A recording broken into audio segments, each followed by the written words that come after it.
Hi and welcome to our little channel. My name is Charles and my wife's name is Frances.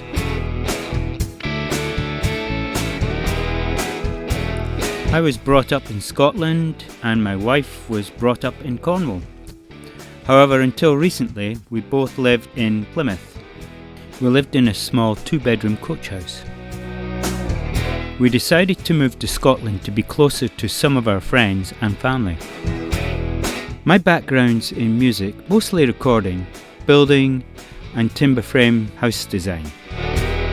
My wife has a background as a primary school teacher and is also musical, and she teaches piano. The only way we could afford to build a house suitable for entertaining our friends and family, we knew we had to build it ourselves. Having viewed several potential build sites, we were finally introduced to the plot here in Brechin. Our initial response and reaction was just no chance. There was way too much work required. However, each time we revisited the site, the place grew on us. We began to see its potential. We had enough to purchase the plot, but we didn't have enough to build it without selling the little house in Plymouth. Finally, we made the purchase, and while still living in Plymouth, we arranged to have the site levelled and started designing the house.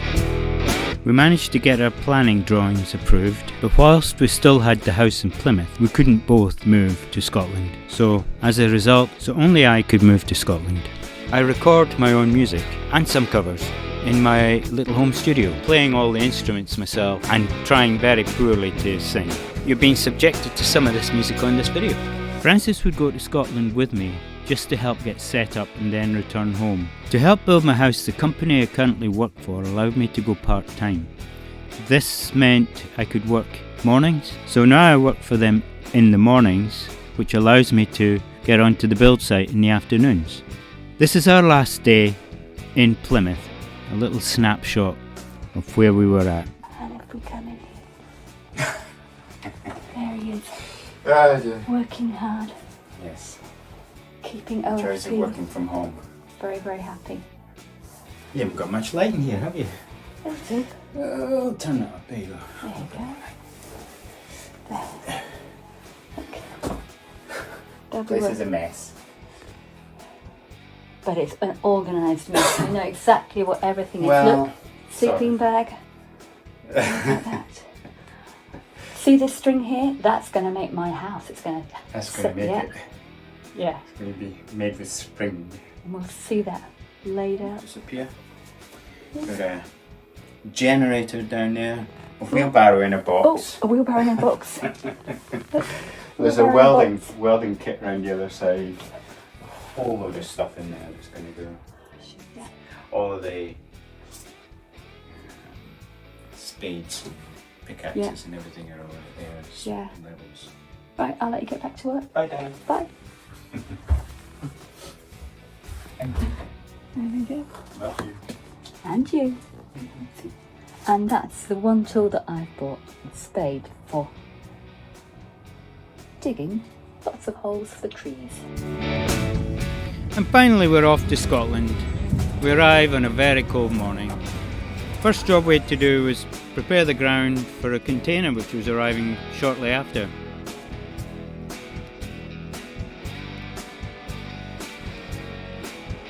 Watch out for the crazy driver. We got the blocks in place, the container arrived, and no problems so far. Once we got the container in place, we had to bring the caravan in.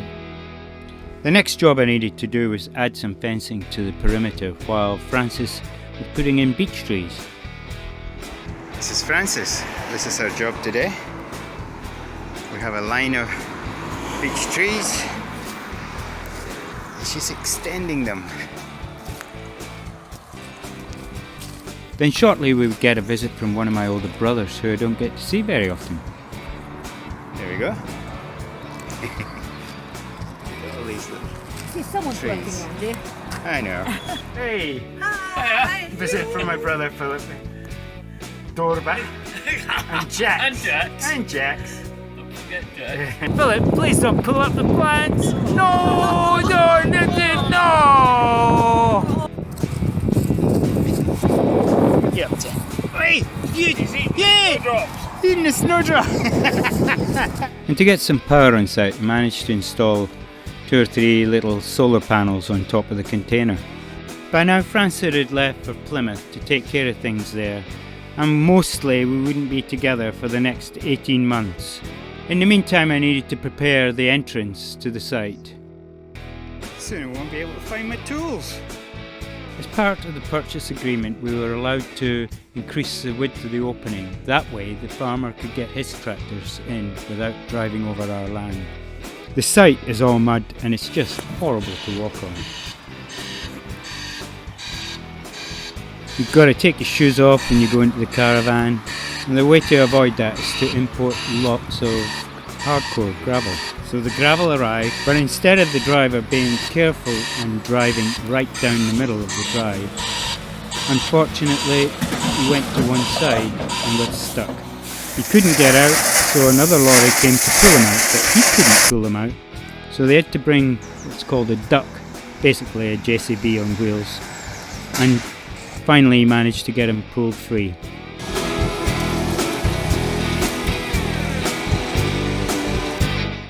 To make it easier to pull him out, he offloaded half his load. Then the remainder of the load was offloaded just at the entrance. Finally, I was able to spread it out. The Brechin community has been really good, with many people passing, offering to help if they can. One day I was surprised by this little package at the door. Somebody who was encouraged by what we were doing here. What a lovely gesture. We already had our planning permission approved, but our building warrant would take another 9 months to come through. Without the building warrant, we couldn't build anything.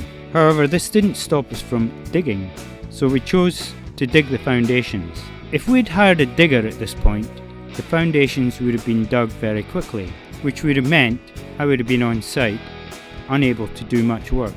So we took advantage of the time and we decided to dig it by hand, saving a considerable amount of money. As you may know, foundations have to be built off of stable subsoil. It didn't take me long to realise that some of the foundations would have to be extremely deep at the front of the property. This resulted in some of the digging taking months. Then finally the building warrant approval arrived, which allowed us to get on with preparing the foundations and pouring the concrete. Apologies for this next music track, and definitely not a Bruno Mars, recorded for a bit of fun. Cutting and preparing the rebar for the foundations. Cement arrives, and then full lorry loads of gravel. Had to make my own cement mixer, or build it. Another full lorry load of sand, and then the mixing begins. This shot is actually with the camera mounted on the mini dumper truck.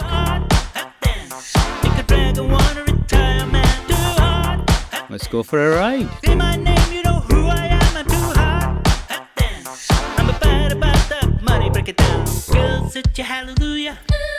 Due to the layout of the land, water builds up considerably within the foundations, constantly having to be cleared. You can see here how deep the foundations are at the front.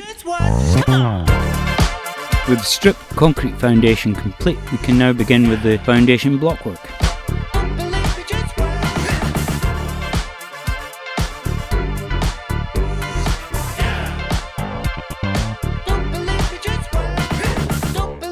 You'll see here though that as the foundations are so deep, the front of the house needs to form a retaining wall. That's why the blocks are all laid on their side. My good friend Bill from the community initially helped me with the drone footage. much appreciated. The trench to the right, filled with water, would eventually be filled with concrete and would form a retaining wall to help stabilise the ground at the front of the house. The weather was a constant battle, with it getting very cold at night, which held up the work some of the time, but it didn't stop me from stacking up the blocks. The next track playing I'm most proud of features my niece Wendy Carr and me on instruments. I grew up listening to this song. That version was by the Average White Band. My wife, recently having moved here, has not seen any snow yet. She doesn't believe we get snow. All of that insulation stacked up there will go underneath the floor slab. The rebar is to strengthen up the floor. As the floor is done in sections, I needed to add rebar splicing rods that join each section of the concrete. Here my wife is helping to cut the rebar. She even mixed the concrete for her own kitchen floor. With the concrete slab complete, I can now get on with the sole plate. All of the timber frame panels were fabricated off of the concrete slab. This is the stage of the job where everything looks like as if it's happening very fast. I just wish the rest of the job could go as fast as this. The reason OSB is fitted to some of the internal panels is to give the structure strength. It's called racking.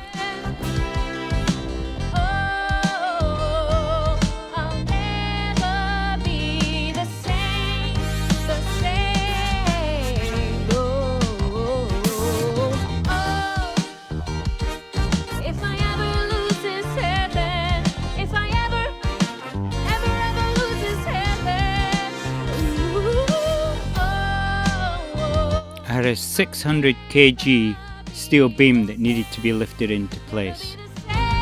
Thankfully I had friends and family who were willing to give us a bit of help. Amazing to watch this.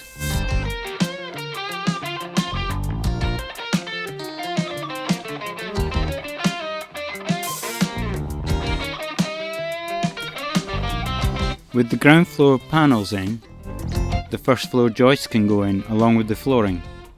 These are what are called eye joists.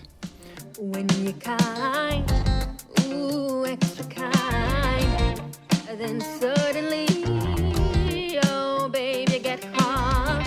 You're so moody, but you really get to. And the flooring is very waterproof, so can handle quite a bit of rain for a period of time. This particular flooring has a peel clean surface that can be stripped off at the end of the job, leaving a fairly clean floor beneath. The flooring is actually glued to the joists as well as nails, and it's an expanding glue which helps to seal all the joints. And now for the first floor panels.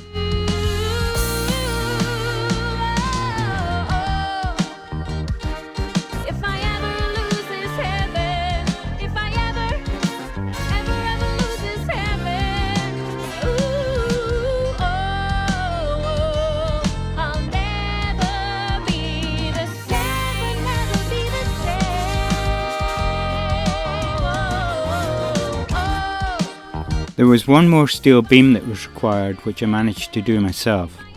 You'll see that I needed to use a block and tackle on the stairs to get the steel beam up the stair opening.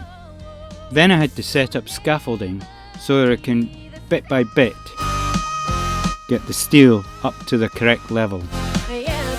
It then just slotted straight into the pockets left in the panels.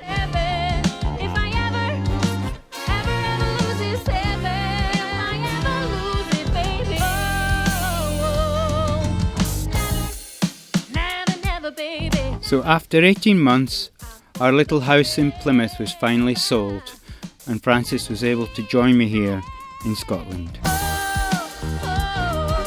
However, I could subject her to that tiny little caravan, so I needed to get a bigger caravan that would be large enough for both of us. Whilst I was working on the house, she prepared the ground for the caravan.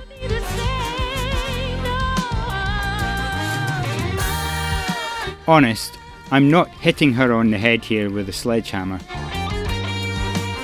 With the first floor panels complete, we needed a cunning plan to get the trusses up to the first floor level. I didn't want to bring a crane in or a telehandler, whereby I was easily able to just pull the trusses from the trailer right onto the roof. It couldn't have worked any better.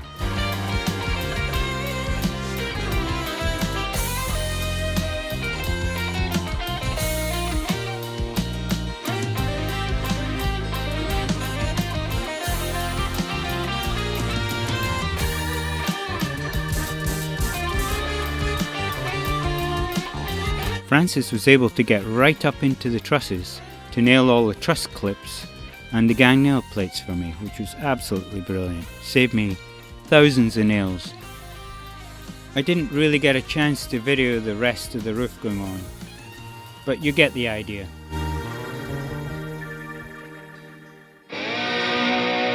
We managed to install our own solar panels as well. These are Marley solar panels and are integrated as part of the roof, rather than sitting directly on the roof. They're installed a little like Velux panels, where they have all their own flashings. During the summer months, we're actually able to get a bit of power from these just now. Once again, Francis was able to bring all the tiles up to the first floor level for me, making the job an awful lot easier. We also managed to fit all the external windows and doors, and along with the roof covering, we're now wind and watertight at this stage. The tiling's a bit challenging as it's a 45-degree pitch roof and there's lots of cuts and angles, but it's well worth it in the end. By September, all of the tiling was complete with gutters installed. We'd even managed to start putting stone cladding just at the front of the garage. This stone is the stone that came from the original cottage itself that Francis has been excavating. We managed to buy an old JCB. It's a great little thing, so Francis has been teaching herself how to use one from YouTube clips. As she's heavily involved in charity work, she has set up a little YouTube channel to help raise funds for that, with videoing herself on or in the digger. You can check out the links to her channel in the description. The stone needs an awful lot of dressing. We managed to pick up an old dumper truck. By now Francis has put many hours into the digger and is very capable. Unfortunately, all the stone from the original cottage was buried underneath the earth when they demolished it. So this is a lot of hard work for Francis to excavate the stone and separate the earth from the stone. At the front of the house we have no real easy access to the back of the house, so we're having to create some paths using the excavated earth. One of the things we love about this area is the wildlife, and we get a chance to see the cows as well. We also live in a very beautiful area. This is a good example from the drone footage of the surrounding area.